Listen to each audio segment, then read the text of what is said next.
everyone, welcome to part 3. Oh my goodness, these videos have gone on and on and on and on. Please, if you've not watched, go and look at part 1 and part 2. I'll be dropping them, the links in the description place section.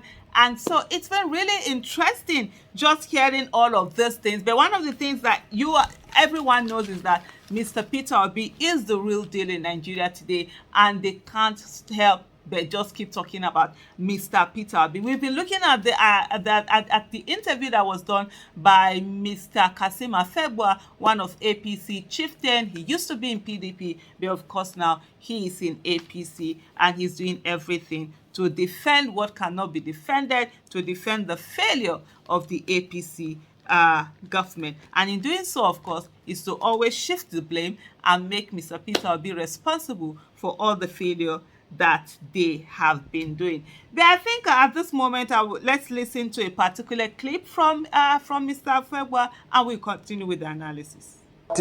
Reduce the noise level, in the political landscape, and allow President Tinubu to concentrate on the huge task of presiding over the over 200 million Nigerians. Because the more Labour Party continues in this manner, the more distraction they give to the system, and that will not be good for us in the overall.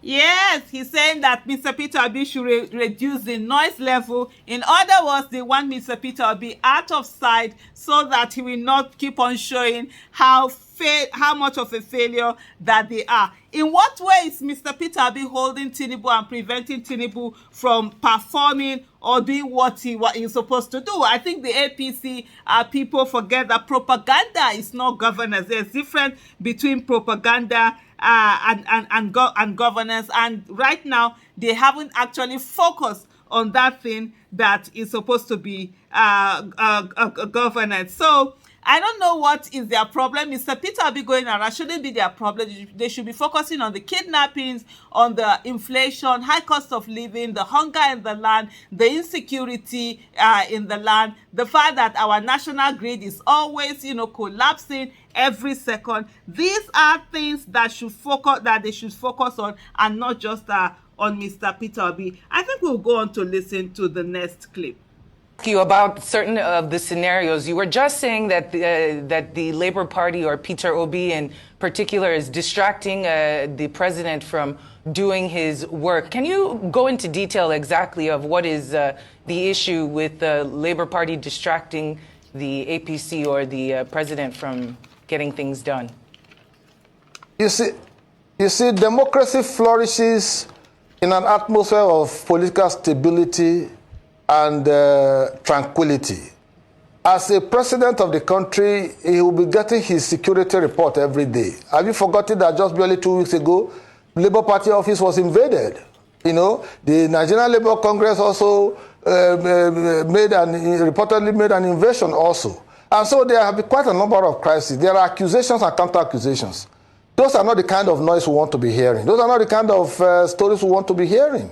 We want to be hearing that, yes, Labour Party is advancing alternative policies to what the government of the day is offering. If the government of the day is saying that this is the way to go, they are trying to form a platform for engaging our infrastructural decay. They are trying to form a platform for engaging our economic policies and programs. And the CBN is talking about new monetary policy and all that. I want a Labour Party, or any opposition for that matter, that is serious, to be offering an alternative. No, this policy you are coming on board with is not going to yield the right dividends or the right results. This is what we want to do. That way, people will now say now you are playing constructive opposition that is full of ideas and initiatives. But for you to be fighting yourself over issues of money you got and money you didn't get, you carry yourself to Ndewu without even informing INEC to go and do a convention. You are already telling Nigeria that you have blocked the position of presidency for Peter Obi in 2027, closing the shop to anybody. Is that democratic? Is that how to promote internal democracy? No.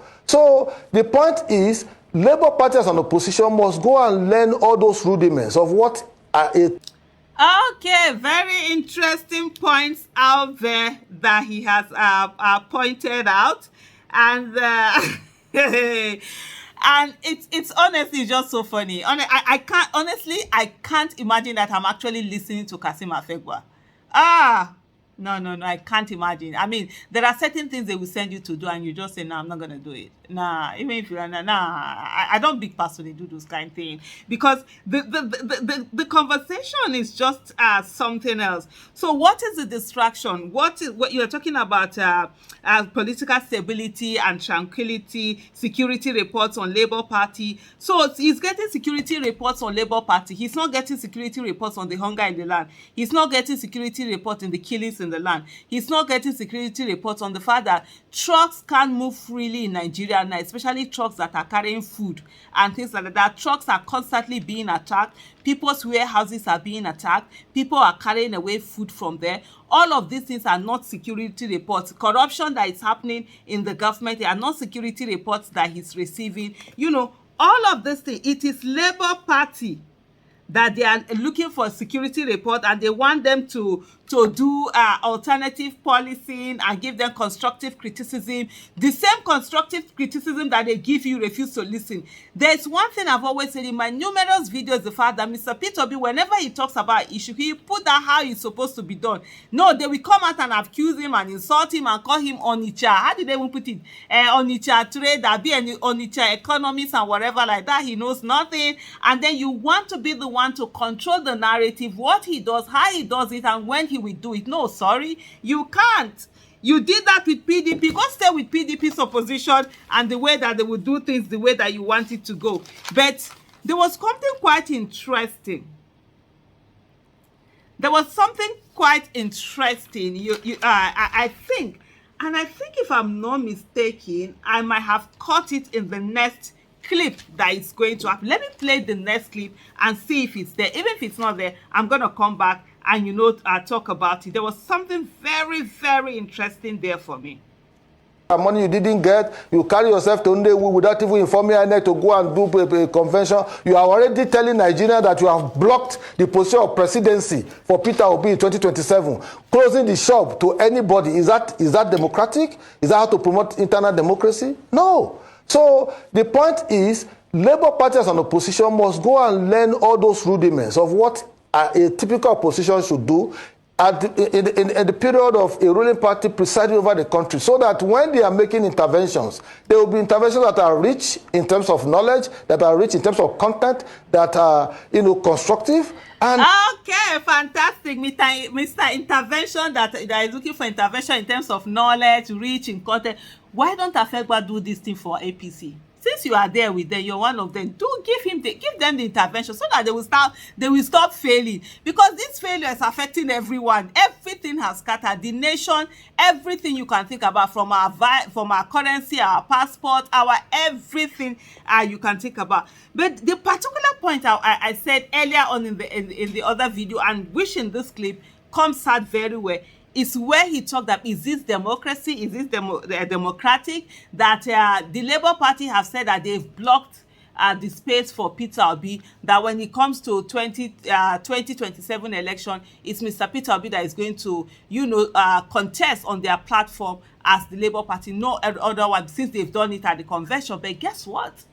Mr. Peter Obi, the same Mr. Peter Obi that Afegbua said is for his selfish interest, He's not agreeing to all of these things. He's not following this thing. He's not saying, oh, now because they've blocked ticket for him. The thing is that those people that went to do the convention, first of all, Mr. Peter Obi was not in support of that convention. He said he told them all the way, kept talking to them to say, no, don't do this. Do things the proper way. And that's what Mr. Peter Obi, that things have to be done the proper way. Remember, even when election, he said, no, it's not about anyone winning. You must win in the proper way and process that things are supposed to be done. They go there because they expect that, every politician, when they are selfish, if something favors them, they are going to agree to it. And so, of course, they quickly came out to say that, now they have blocked this thing for Mr. Peter Obi so that they can get Mr. Peter Obi's support. And Mr. Peter Obi is still saying, no, I have said to you, this convention is not what it's supposed to be. So whether you are blocking this thing for me or not, that's not what it's supposed to be. So I think Mr. Kassim Afegbua should take a moment and learn from things like this and be able to, draw inspiration that one can stand on the path of character and integrity. It's not always about what can I get, what can be given to me, or what can be my gain. You understand? Even if you're gaining, if the process is wrong, the process is wrong. That is what Mr. Peter Obi is demonstrating in this particular place. And I love the fact that this actually, came out that even he himself is coming out to say this. And the fact that, like I've always said, they can't be the ones to decide how opposition is going to behave. No. That will not happen. That's what they want. They think this is PDP. No. Person will not learn for PDP. The person is down there now. You just be any. Anyway, listen to the next clip. Interventions that are rich in terms of knowledge, that are rich in terms of content, that are constructive, and that reflects the wishes of a larger majority of Nigerians. Not this one they are doing now. I think there's too much of gangsterism in Labour Party, and the earlier they stop it, the better for the polity. I mean, it's very funny, that the presidency would be concentrating on the gangsterism in the Labour Party instead of some criticisms. I think the journalist just helped me in that one to say it's so funny, more than funny, that they don't have work. They don't know what to do.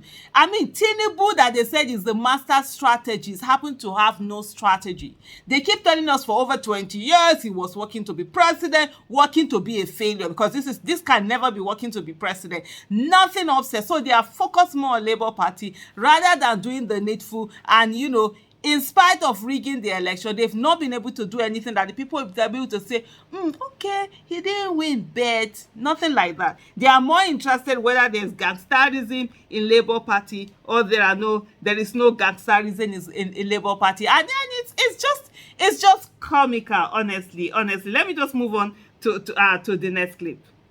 And can we focus on the issue? That's another thing you're doing. You're gaslighting. Talking about my dress. Let's speak about the issues. No. Yes. I'm just giving an example. And I'm taking reflect on the issue of subsidy. All the three of them. Go ahead, please. All the three candidates. President Bola Tinubu, President candidate.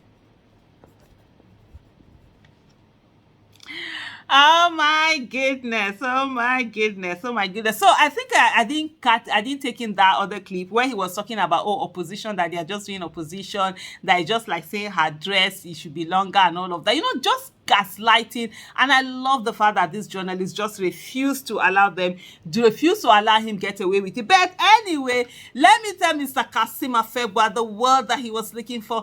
President Peter Obi. That's the word you're looking for. You know who the president is. You know who won the election. You know who is supposed to be sworn in. But anyway, it's Nigeria. We can continue to deceive ourselves and begin to blame every other person but ourselves for the failure that is going on. You guys have refused to blame yourself, but in your heart and heart, una steal something from someone where we say get coconut here. Go eat a choke. Now in the choke. Up till now. But I think we are slowly coming to the end of this whole analysis. I'm so glad about that, because I'm thinking, to do a part 4. That one would be too much. But anyway, let's take a listen to this. Atiku Abubakar all said that they were going to remove fuel subsidy. When they would remove it was a matter of their own choice. They didn't say that. They didn't declare. But President Tinubu came on board and removed it for the very first day he was sworn in. That's a matter of choice. You may say that the choice is wrong, but that is the way he feels that he will confront the issue of fuel subsidy.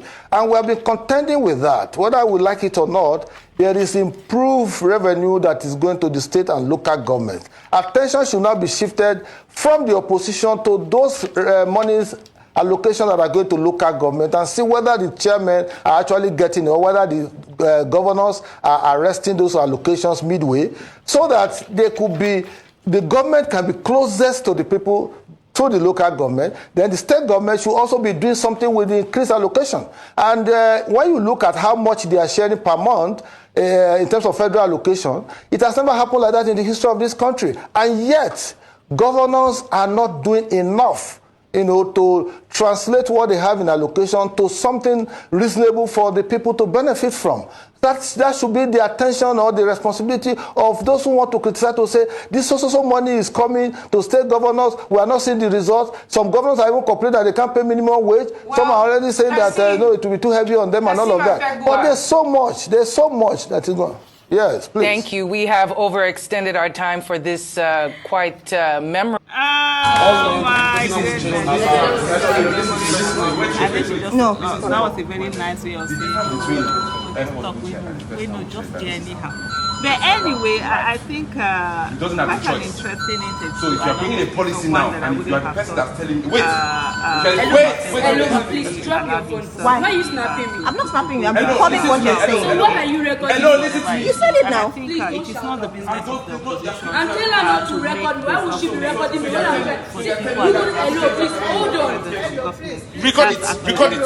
The work of government is to make themselves closer to the people, and people like Mr. Afegbua can put themselves in that position and ensure that the people at the grassroots feel the presence of government. And one of the things where he's talking about that there's an increased amount of money is being given to, state governors and all of that. There's also unprecedented increased inflation, and so you can't say you've increased money when prices have more than quadrupled, and you think that's an achievement in its own way. The fact that the naira has lost its values, a lot of state government that borrowed monies in dollars are now having to pay times three or more of what they had borrowed before. That's really something that no matter what amount of money you've increased, it's really affecting everyone. Subsidy has been removed, but the people have not felt the effect of subsidy removal. Rather, there is a lot of gangsterism in governance and a lot of recklessness, financial recklessness that has been going on with the Tinubu's illegitimate administration and the things that they are doing. So these are some of the things that should concern Kassim Afegbua, rather than whether Mr. Peter Obi is moving around the country and doing what he's doing and focusing on minding his business and just being there for the people. Let them know that indeed a new Nigeria is possible, absolutely possible. And I think the thing that Mr. Afegbua should focus on is to just focus on whatever shenanigans that Tinubu is doing and ensure that they can get some good out of it. And if they can't do it, then they should shut up and just allow people be. And let me just let everyone know that this Nigeria belongs to every one of us. Like I've always said, we need to be part of politics. We should not allow politics to charlatans or people who think that they can just do anyhow. People who have no character, no integrity. It's always about, that thing they say, where belle feeds, that's where they just are. They're neither here, they're neither there. I mean, people should know where you stand in life. I mean, it should be clear to everyone. They should be able to look and say, even your enemies should be able to look and say, I know that one, we know you can't do it. Not that today you are here, tomorrow you are there, today you are here. This same person tomorrow now is going to be, if he's in the camp of Mr. Peter Obi, Lord have mercy. You will see all the things that he will be saying. I mean, psychophancy is one of the biggest problems we have in Nigeria. And anybody that gets into office and refuses to allow he or herself to be, dragged into that psychophancy would do a whole lot better for Nigeria more than anything. So thank you so much for listening to this analysis that have taken place over the days. But I hope it was worth it. And kindly share, like, subscribe.